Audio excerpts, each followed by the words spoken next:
झटपट किया के चॉकलेट फोन करी के बोलावे बार बार रे सखी बाटे चौधरी के बेटा रंगदार रे सखी चुमा होठवा पा मांगे लगातार रे सखी बाटे हीरा के बेटा रंगदार रे सखी चुमा होठवा पा मांगे लगातार रे सखी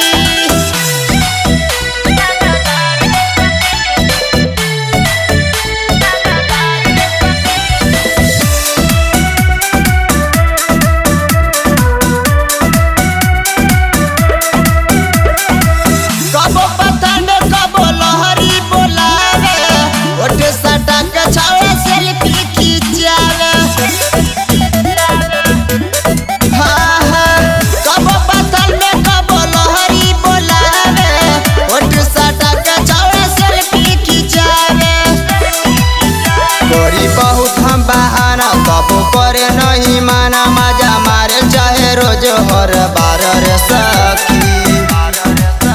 बटे सोना रखे बेटा रंगदार रे सखी चुमा होठवा पा मांगे लगातार रे सखी बटे लाला के बेटा रंगदार रे सखी चुमा होठवा पा मांगे लगातार रे सखी